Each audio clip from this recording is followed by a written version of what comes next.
I believe you do remember them, and they should appear on the bottom of the screen. And we already have some callers. Fatima from India. Assalamu alaikum. Assalamu alaikum.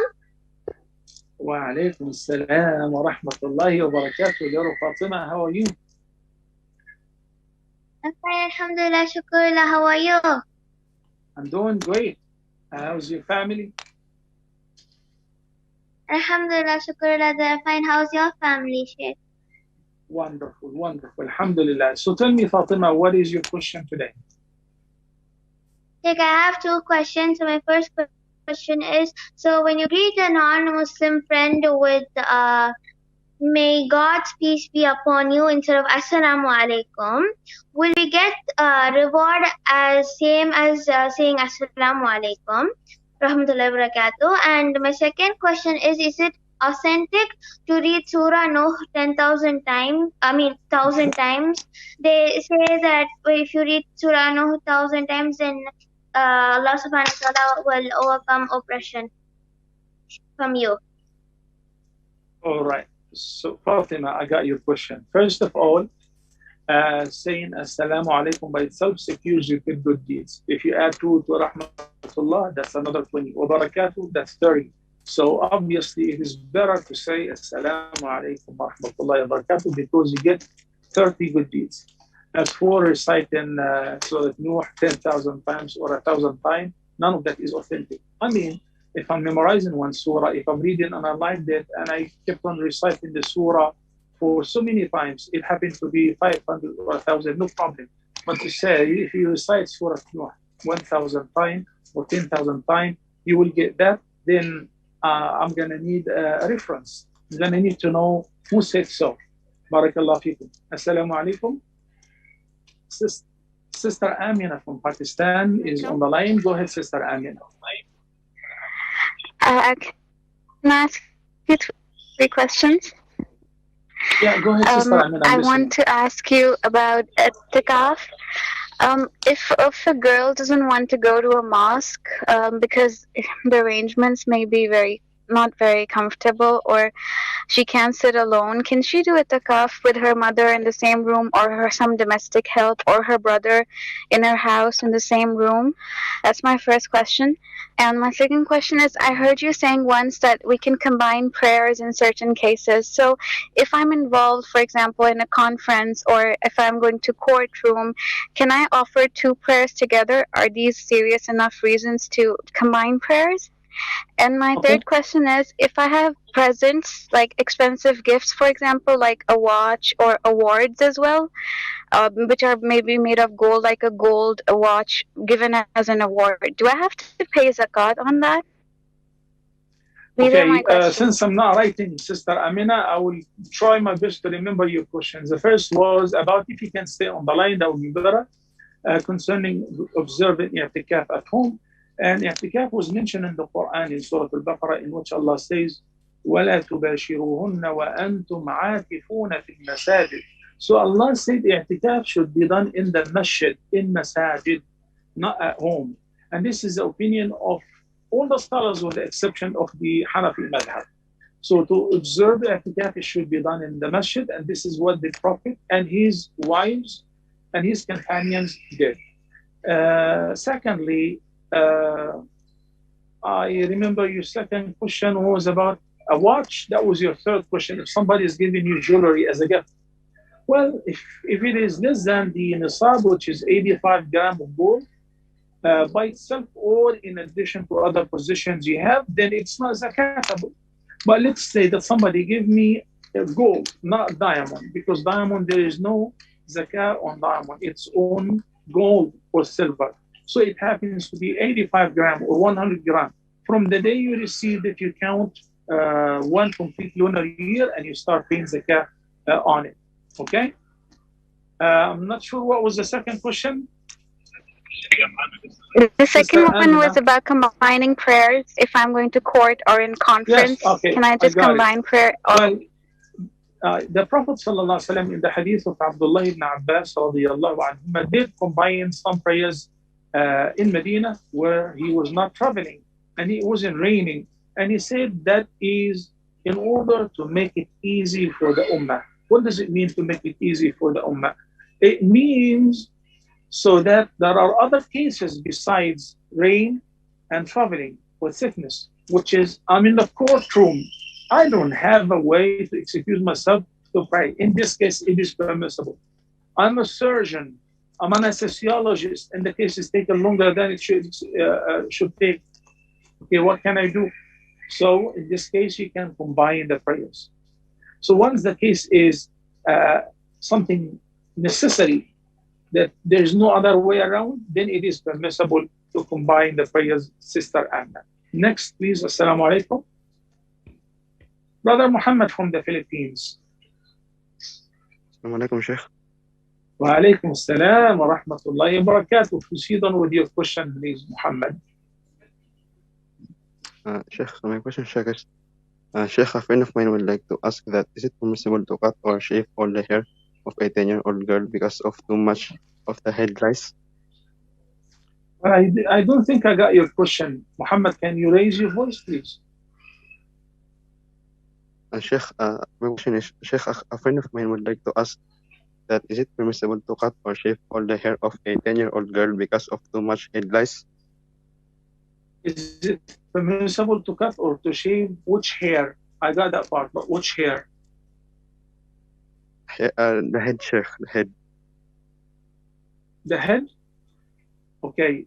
Yes, You're asking about shaving or cutting the hair of a male, or I mean, because it's known that I am as a man, it's permissible to shave the hair, it's permissible to cut the hair, it's permissible to save it until it grows long.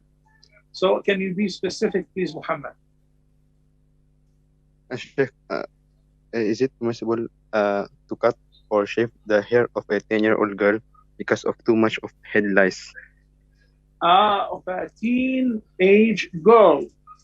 Okay, the question now is very clear. Yes, Sheikh. 10 years old. If it is for a medical reason, yes, but under regular circumstances, it is not permissible. It is not permissible to shave or cut the hair of a girl, unless if it is in order to treat a disease or for a surgery where they have to remove the hair, so it's permissible. But for under regular circumstances, no, it's not permissible. Muhammad from Nigeria, welcome to Ask Huda. Muhammad. Assalamu alaikum. Wa alaikum salam wa rahmatullahi wa barakatuh. How are you? How are you, Sheikh? Did you see your citation yesterday? The day before yesterday? Yes. It was beautiful, mashallah. And you looked exactly as I expected you. So inshallah, one day we'll get to meet Muhammad. What is your question today? My question that now if now you pray Taraweeh and you leave Shafi al-Wit, what is going to happen to you? Well, the witr is very essential, even though it is not mandatory. That is because in the hadith, the Prophet ﷺ said, "O who you believe, awtiru فَإِنَّ اللَّهَ وِتْرٌ يُحِبُّ الْوِتْرَ." So he put emphasis on praying witr to the extent that while he was traveling, he would skip the nawafil, the sunnah before or after the prayers, except two sunnahs. The two rak'ahs before Fajr and the witr prayer. So that should be observed. Okay, Muhammad? Yes. And also Aisha al-Mu'minin radiyallahu anha said that the Prophet sallallahu alayhi wasallam used to pray at night many rak'ah, 11. But if he have forgotten or if he slept, so during the day he would pray them 12 instead of 11. So he would make up the night prayer and he would make up the witr, but he would not pray it witr. He would pray it even before, because it will be observed during the daytime.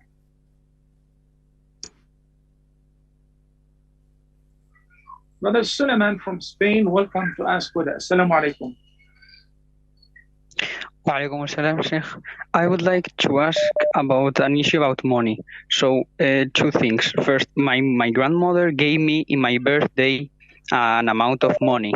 And also, there was a time that I went to a neighbor, and it was an old woman, and I set up the channels on her TV, and she gave me as a gift another amount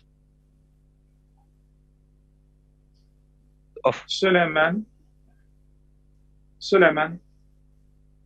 money. Are these amounts? Well, I lost you after you said your grandma gave you some money on your birthday. Then somebody else give you a gift for what reason?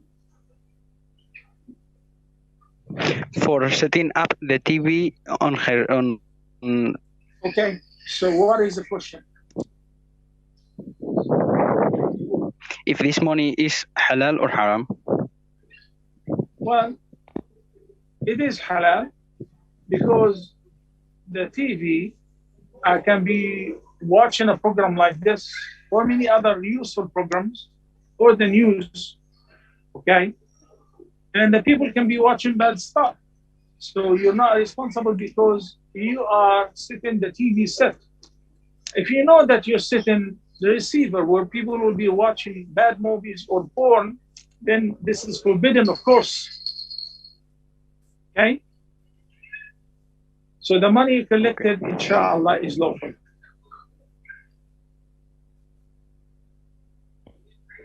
Nishad from Bangladesh, Assalamu alaikum. Welcome to Ask Huda.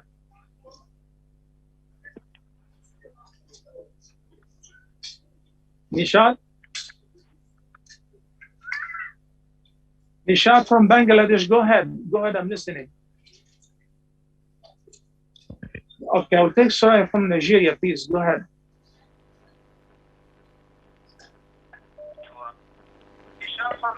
Well, okay. Assalamu alaikum. Assalamu alaikum. Assalamu alaikum. Wa alaikum assalam wa rahmatullahi wa barakatuh. Welcome to Ask Huda. Go ahead. Hello.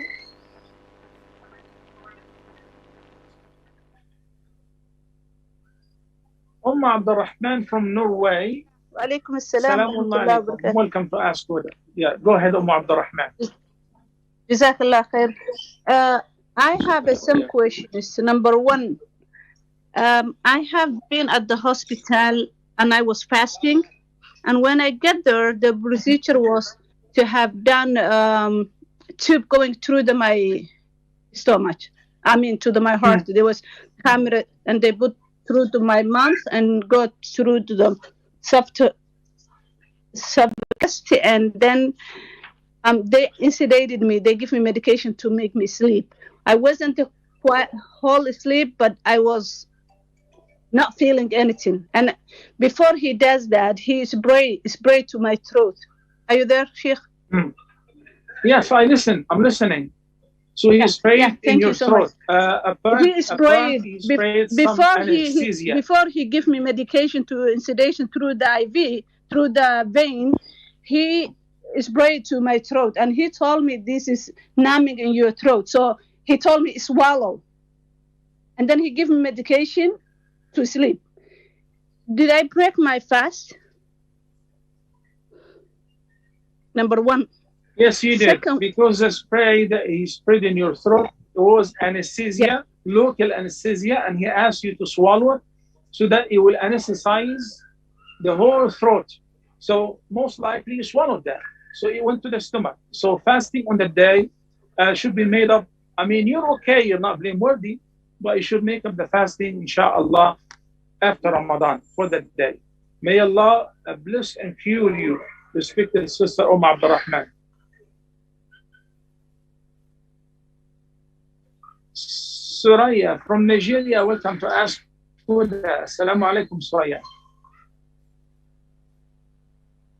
Suraya?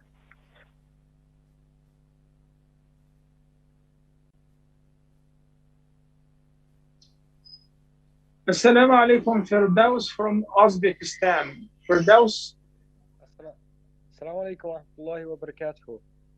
Welcome to Ask Huda, Firdaus. Go ahead. Can you hear me, Sheikh? Yes, perfectly. Go ahead. So I had a question of the prohibition for a woman to take off her hijab other than in her house.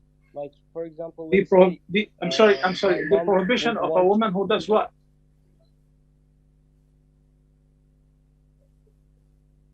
I can barely hear you. Can you hear me now? Yes. Assalamu alaikum. I hear you now. Go ahead and raise your voice, please. Can you hear me now better? Yes, better. Go ahead. So what's the ruling? So it's prohibited for a woman to take off her hijab in other than her house. So, for example, let's say my mom wants to go to her mother's house. I got your right? question. I got your question, but there is a little confusion that you are misunderstanding the hadith. It is permissible for a woman to take hijab off in any other place as long as there are no men who are not mahram. Yani, we go to the hotel. So does she have to keep wearing the hijab in the hotel room? No. She visits her sister. She goes to a party where all girls. Does she have to keep the hijab on? No. She is permitted to remove the hijab and sit comfortably. Okay? Thank you, brother. Assalamu alaikum. Omar from Canada. Welcome to Ask Huda, Omar. Assalamu Sheikh. Alaikum salam wa rahmatullahi wa barakatuh. Go ahead. Is it permissible to use a fake name on the internet? Because like when you sign up for mail services, they might send you spam emails. Yes, it is permissible. Yes, it is permissible. Okay. Jazakumullah khair. Jazana wa iyyak. Next, please. Assalamu alaikum. Sister Aliyah from the USA. Welcome to Ask Huda. Assalamu alaikum, Sheikh. I have a Wa quick alaikum question. salam wa rahmatullahi wa barakatuh. Okay, so the Masnoon dua for Shifa, if I want to recite it for myself, how should I say it? Like, Asalullah lazima rabbul arshil azime an yashfiyaka. So what should I say for myself? It will be an yashfiyani if I'm supplicating for myself. I asked Allah, As'alullah al-azim rabb al-arsh al-azim an yashfiyani for the first person. Okay? Mu'aliyah. Thank you. Assalamu alaikum. So, brothers and sisters, just want to remind you, tonight, okay, Abdul from Canada, welcome to Ask Huda. Assalamu alaikum, Abdul. Wa alaikum assalam. I just had a question. I have a dentist appointment to remove a tooth. Would that nullify my fast? I can't do it after Ramadan, so. Look, Abdul, the injection, intramuscular or injajab for the anesthesia does not invalidate fasting. And also the teeth work that he's going to do for you does not invalidate fasting. So it is okay. So filling or root canal, as long as you don't swallow the water while he is doing this, you're okay. Okay? Okay, thank you. You're welcome. You're welcome. Next, please. Ibrahim from Germany, assalamu alaikum and welcome to Ask Huda. Wa alaikum salam, ya Sheikh. I have two questions for you today, inshallah. Yes. Great. Go ahead. The first, can you hear me? I hear you clearly, mashallah.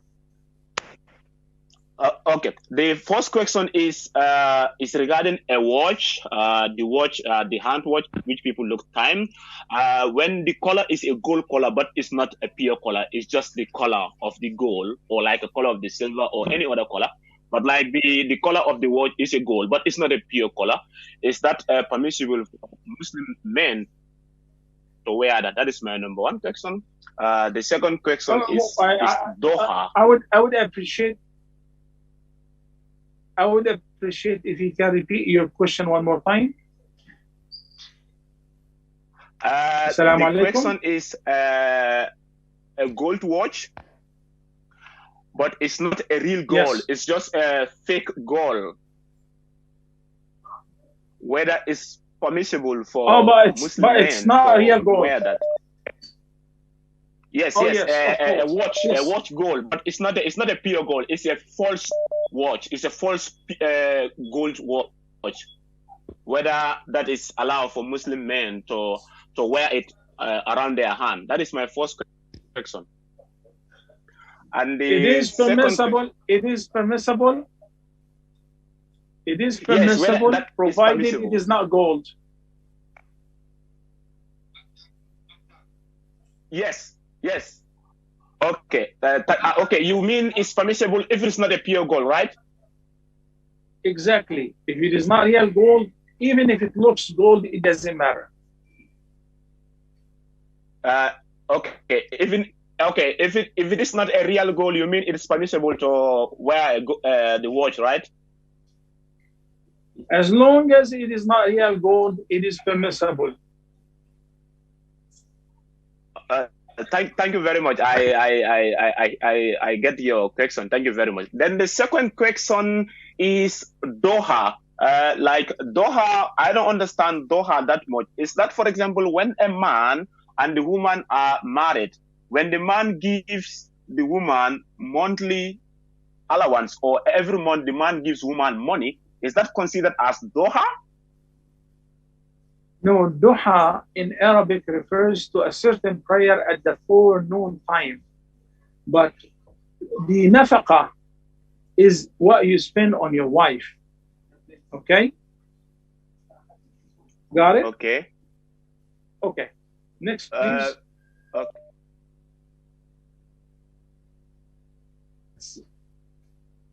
Nisha from Bangladesh. Nisha, assalamu alaikum and welcome to Ask Huda. Okay, we lost. Let's take Soraya from Nigeria again. Assalamu alaikum, Soraya. Wa alaikum salam wa rahmatullahi wa barakatuh. Ramadan Welcome Mubarak, to Sheikh. Ask Huda. Sorry. Yeah, I Ramadan have three Mubarak to you and questions. your family. Yes. Thank you. The first one is I was listening to one of the programs, and I heard you mentioning about Ikarma for ladies, that women should not make Ikarma. So I want to know when should women make Ikarma before praying? Or is it that they're not supposed to make Ikarma at all, whether at home or in the masjid when making fard prayers? Got your question, Sister Soraya. For men, whether they're praying in congregation or a man praying by himself, he should call Iqama before making takbir, even if he's praying individually, as long as it is fard prayer, mandatory prayer. Okay? No, for women, for Assalamu ladies, alaikum. not for men. Yes, no women. Women are not allowed to call, they don't have to call neither adhan nor Iqama. Okay? You're welcome. Assalamu alaikum. Share from the UK, welcome to Ask Huda. Share, assalamu alaikum. Wa alaikum assalam, Sheikh. How are you? I'm doing great, alhamdulillah. How about yourself? Alhamdulillah, I'm fine. So I've got two questions. My first question is, yes. What is the correct way to pray with her? And well, my second question is, the Prophet ﷺ observed which in multiple forms in order to make it easy for people. So if you keep praying the night prayer 2 by 2, then by the end you pray 1 rak'ah by itself, that is full witr. Or you pray 3, provided you pray 2, then you make the shahud and taslim, then you pray 1 by itself, the 3 are full witr. The third form is you pray the 3 rak'ahs all together without the middle tashahud, sitting for a middle tashahud. That too is called witr and it is valid. Your second question, please. My second question is, what is the prescribed adhkar after every fard prayer? So I know that you have the adhkar for protection during Fajr and Maghrib time. Do we have to do this in every single Farad prayer, or is it just them 2 times? Well, the day is full of adhkar, and the Quran says, وَاذْكُرْ رَبَّكَ كَثِيرًا وَسَبِّحْ بِالْعَشِيِّ وَالْإِذْكَارِ. Remember your Lord much, and mention specifically tasbih or celebrating the praise of Allah in the morning and in the evening. بالعشي means the evening, والإبكار early morning, والغدو والآصال morning and evening. There are multiple supplications. You can find them and the sound supplications in the book of Fortress of the Muslim. The Fortress of the Muslim, small booklet, and it is beautiful. And it has also the meaning, the Arabic, the transliteration, and the meaning and the timing for each recitation or invocation. I will be happy to take 2 more questions for the day. As you know that I'm going live from the airport, and mashallah, we made it, alhamdulillah. And we'll continue asking that tomorrow on time, inshallah, azza until the end of Ramadan, hopefully from a better place, inshallah. Assalamu alaikum.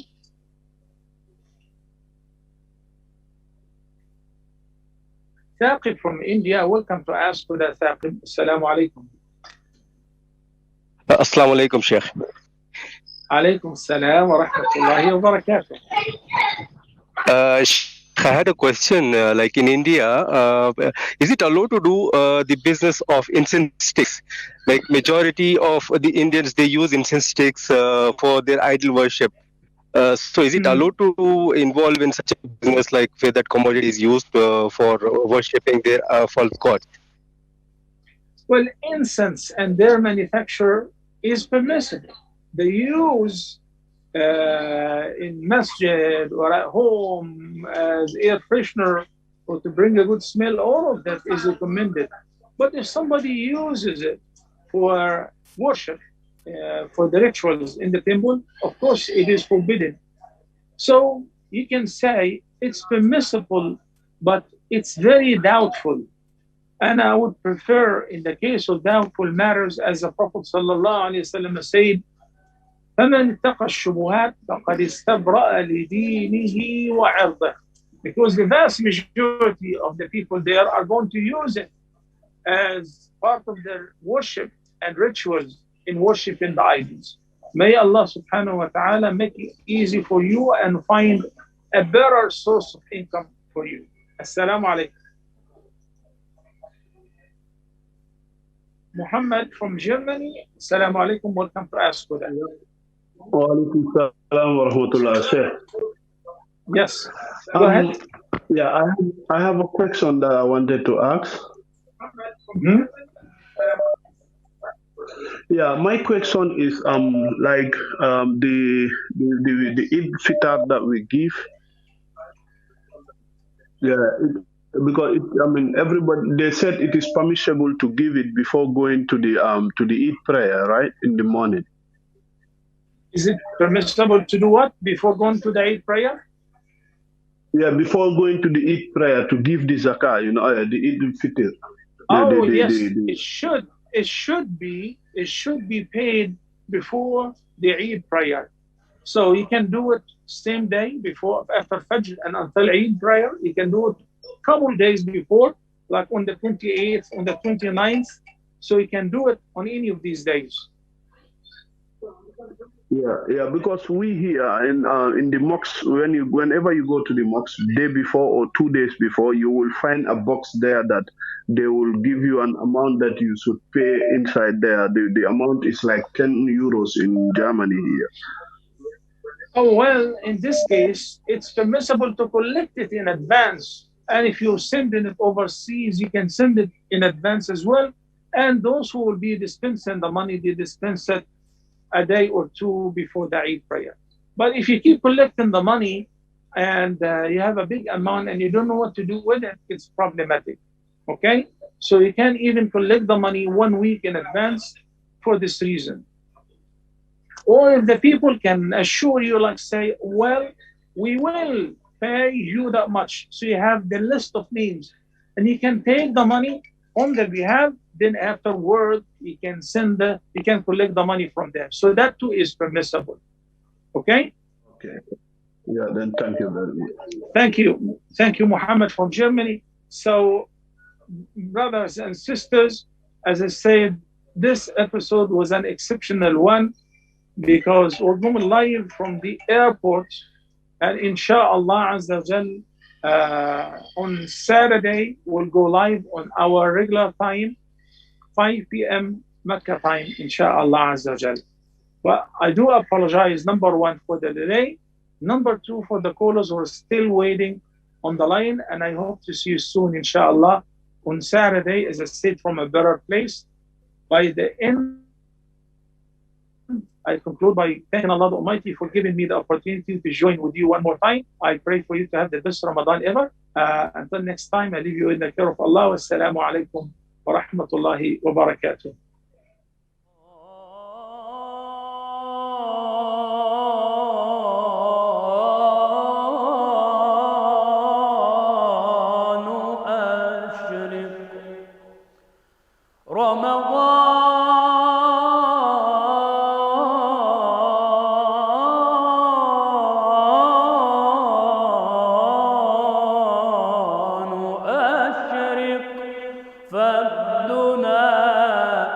تتطلع